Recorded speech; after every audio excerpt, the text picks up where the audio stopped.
Bismillahirrahmanirrahim. Assalamualaikum warahmatullahi wabarakatuh. Kami dari kelompok 6 akan mempresentasikan materi kami yang berjudul Konsep Dasar Keterkaitan Sistem Keuangan dengan Makroekonomi atau Macrofinancial Linkage, serta pentingnya bauran kebijakan Bank Sentral, yang akan dipresentasikan oleh Puspita Lelasari, Anissa Safitri, saya sendiri Aisyah Koroto Ayun, Topa Nurjanatin, dan Lingga Happy Lestari. Selanjutnya akan dijelaskan oleh Puspita Lelasari.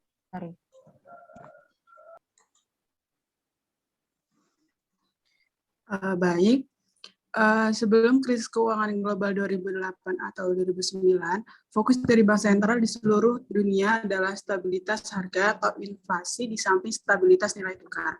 Karena tugas pengawasan bank dialihkan ke lembaga lain, tugas kebijakan moneter lebih utama dilakukan Bank Sentral dengan tujuan stabilitas harga.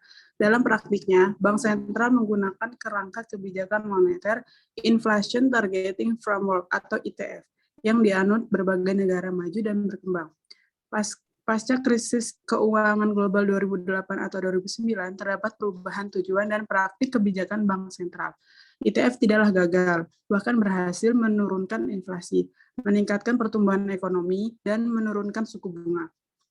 Namun hal ini disebabkan kurangnya perhitungan risiko krisis yang muncul dari keterkaitan sistem keuangan dengan makroekonomi. Juga pengaturan dan pengawasan mikroprudensial dinilai tidak mampu memitigasi risiko makrofinansial. Next. A. Tinjauan hubungan stabilitas moneter dan stabilitas keuangan. Stabilitas keuangan adalah suatu kondisi yang menjamin pencapaian stabilitas harga, yaitu harga yang rendah dan stabil, harga aset stabil, dan tidak ada krisis keuangan. Hubungan antara stabilitas moneter dan stabilitas keuangan yaitu, yang pertama, pandangan konvensional. Stabilitas moneter mendukung stabilitas keuangan. Inflasi merupakan asumsi utama karena dimungkinkan menyebabkan lender-borrower asymmetric information. 2. Hubungan keduanya berkebalikan. Inflasi mendorong fluktuasi harga dan krisis perbankan. Twin krisis sistem perbankan dan nilai tukar akan menghasilkan kebijakan moneter yang unusual, bahkan terbalik. Selanjutnya akan dijelaskan oleh Anissa. Selanjutnya, B. Tinjauan teoretikal stabilitas moneter dan stabilitas keuangan. New environment hipotesis. Terdapat trade-off antara stabilitas moneter dan stabilitas keuangan, di mana pengendalian inflasi dapat menumbuhkan optimisme terhadap perekonomian yang mengakibatkan peningkatan transaksi di pasar aset dan kredit, sehingga mendorong harga aset dan kredit meningkat sepanjang terjadinya inflasi. Trade-off muncul dalam jangka pendek selama periode disinflasi yang mendadak, yang kemudian mendorong penurunan suku bunga nominal dan menimbulkan aset price bubble. Tingkat suku bunga yang sangat rendah selama periode waktu yang panjang menyebabkan peningkatan bank risk taking. Instrumen makroprudensial memberikan fleksibilitas dalam mengendalikan inflasi makroekonomi dan SSK, serta mengatasi potensi konflik atau trade-off antara penargetan stabilitas moneter dan SSK. Maka tidak ada stabilitas makroekonomi tanpa stabilitas keuangan. Suku bunga kebijakan moneter longgar akan meningkatkan pengambilan risiko, tergantung pada kesehatan sistem perbankan. Terdapat saluran baru yaitu risk-taking channel, antara lain 1. Penurunan suku bunga akan meningkatkan persepsi harga aset dan potensi keuntungan. 2. Penurunan suku bunga akan meningkatkan ilusi uang terhadap kepemilikan aset yang disebabkan oleh sticky rate return. Yang ketiga, transaksi bank sentral akan mengurangi ketidakpastian di masa depan dan menurunkan premi risiko. Selanjutnya C. Perilaku sektor keuangan dan efektivitas kebijakan moneter. Sektor keuangan berperan penting dalam stabilitas makro karena perilakunya yang memicu prosiklitas. Karakteristik prosiklikal disebabkan beberapa faktor. Antara lain, asymmetric information di pasar keuangan memicu akselerator keuangan yang diperburuk dengan respon non-proporsional dari pelaku pasar dalam memahami risiko. Prosiklitas juga dapat muncul sejalan dengan karakteristik dari regulasi sektor keuangan yang pada dasarnya bersifat prosiklikal. Basel II adalah aturan sektor perbankan untuk memperkuat manajemen risiko bank. Basel II secara tidak langsung mendorong bank untuk tidak mengakumulasi tambahan modal saat kondisi perbankan dan ekonomi perspektif. Selanjutnya akan dijelaskan oleh Mbak Aisyah. Ya, selanjutnya, standar akuntansi berkontribusi terhadap terjadinya prosiklisitas. Pendekatan nilai pasar, yaitu jika ekonomi membaik, nilai aset atau kinerja bank dianggap membaik, sehingga bank tidak menerapkan persyaratan atau ketentuan modal yang tinggi, dan sehingga bank juga melakukan langkah ekspansi. Namun, jika ekonomi sedang berkontraksi, maka langkah yang dilakukan adalah sebaliknya. Berikut adalah tabel mengenai perbedaan pada fase ekspansi dan fase kontraksi dalam siklus bisnis, siklus risk-taking, dan siklus keuangan. Pada siklus bisnis, fase ekspansi, yang pertama yaitu stabilitas makroekonomi. Yang kedua, peningkatan pertumbuhan ekonomi. Sedangkan pada fase kontraksi, volatilitas makro tinggi, aktivitas ekonomi menurun. Pada siklus risk-taking, pada fase ekspansi, terjadi kepercayaan dan optimisme yang naik, kemudian risk-taking naik, dan permintaan kredit juga naik. Sedangkan pada fase kontraksi, kepercayaan pasar turun, menghindari risiko, dan permintaan kredit turun.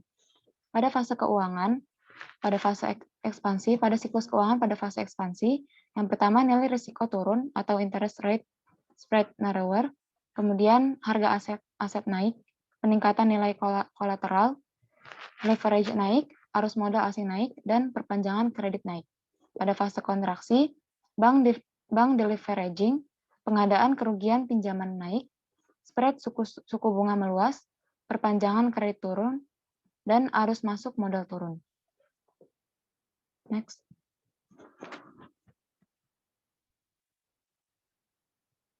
Prosiklisitas dapat dilihat dari korelasi antara rata-rata pertumbuhan kredit dan pertumbuhan ekonomi. Pertumbuhan kredit akan melebihi pertumbuhan PDB selama periode ekspansi dan melambat selama penurunan ekonomi. Hubungan antara stabilitas moneter dan stabilitas keuangan, yaitu perilaku prosiklikal, berdampak pada efektivitas transmisi kebijakan moneter, di mana kebijakan moneter ini akan lebih efisien di periode krisis dibanding periode normal. Kemudian pasokan kredit bank dipengaruhi oleh kebijakan moneter, dan dampak interaksi antara stance kebijakan moneter dan bank losses lebih kuat selama periode krisis. Di sebelah kanan terlihat ada tabel mengenai koefisien korelasi beberapa negara. Selanjutnya akan dijelaskan oleh Topa. Selanjutnya, di dalam tabel tersebut ada beberapa bagian kerangka stabilitas keuangan. Ada kebijakan mikroprudensial dan ada kebijakan makroprudensial. Lalu ada sistem keuangan, intermediasi, resiliensi, efisiensi, yang terbagi menjadi beberapa bagian. Bisa dilihat dan dibaca oleh teman-teman sendiri. Selanjutnya,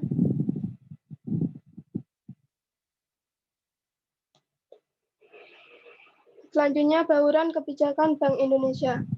Koordinasi kebijakan Bank Sentral dan kebijakan fiskal dan reformasi struktural untuk mendorong pertumbuhan yang tinggi dan inklusif, sembari menjaga stabilitas makroekonomi dan sistem keuangan, yaitu kebijakan Bank Sentral. Untuk menjaga stabilitas harga dan mendukung stabilitas sistem keuangan. Lalu bauran suku bunga, nilai tukar, pengelolaan arus modal, dan kebijakan makroprudensial. Lalu reformasi struktural, yaitu mencapai pertumbuhan tinggi melalui peningkatan produktivitas modal, tenaga kerja, dan teknologi. Lalu ada reformasi di bidang infrastruktur, iklim investasi, dan perdagangan, dan sektor tenaga kerja. Lalu ada kebijakan fiskal, yaitu untuk menjaga stabilitas makroekonomi melalui defisit fiskal dan utang publik yang kredibel. Lalu ada kebijakan perpajakan dan alokasi pengeluaran produktif dan stimulus pertumbuhan yang tinggi dan inklusif. Instrumen bauran kebijakan Bank Indonesia. Kebijakan suku bunga untuk mengarahkan agar perakiraan inflasi ke depan berada dalam kisaran sasaran tertentu. Kebijakan nilai tukar untuk menjaga stabilitas pergerakan nilai tukar di pasar sejalan dengan fundamental agar konsisten dengan pencapaian sasaran inflasi ke depan serta untuk mengelola volatilitasnya agar tidak menimbulkan instabilitas makroekonomi dan SSK. Kebijakan manajemen aliran modal asing atau MAM dilakukan untuk mendukung kebijakan nilai tukar, stabilitas makroekonomi, dan SSK, khususnya dalam periode aliran masuk modal atau pengembalian modal asing yang besar. Kebijakan makroprudensial diarahkan untuk mendukung SSK dan efektivitas transmisi kebijakan moneter. Selanjutnya akan dibacakan oleh Lingga. Baik, selanjutnya bauran kebijakan Bank Sentral. Untuk mendukung pertumbuhan ekonomi nasional, Bank Sentral melakukan 3 tugas. Yang pertama, kebijakan moneter untuk mencapai stabilitas harga, stabilitas nilai tukar, dan stabilitas sistem keuangan melalui kebijakan makroprudensial. Bauran kebijakan policy mix Bank Sentral adalah integrasi antara kebijakan moneter, makroprudensial, dan MAM. Bauran kebijakan memiliki cakupan yang lebih luas dari Flexible Inflation Targeting Framework JUFRO 2020. Bauran kebijakan Bank Sentral yang pertama adalah melanjutkan kerangka kebijakan untuk mencapai target inflasi sebagai tujuan utama dari kebijakan moneter.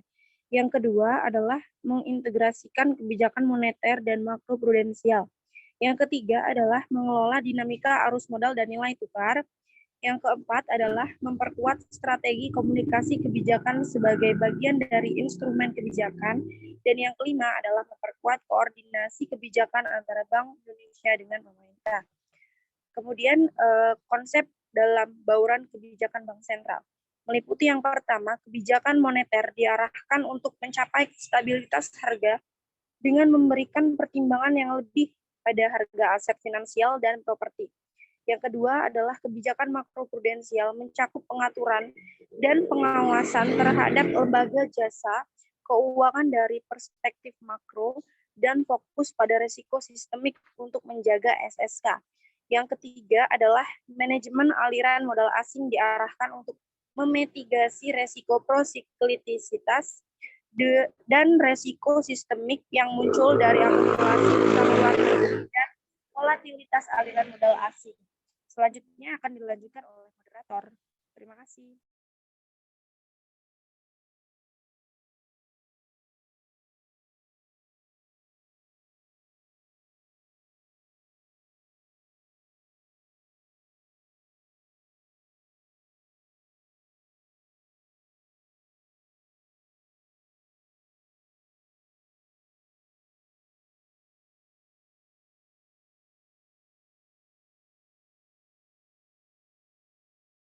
Baik,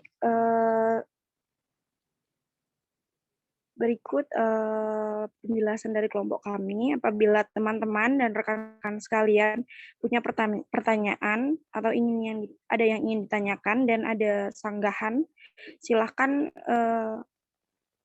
komen di kolom komentar. Terima kasih. Wassalamualaikum warahmatullahi wabarakatuh.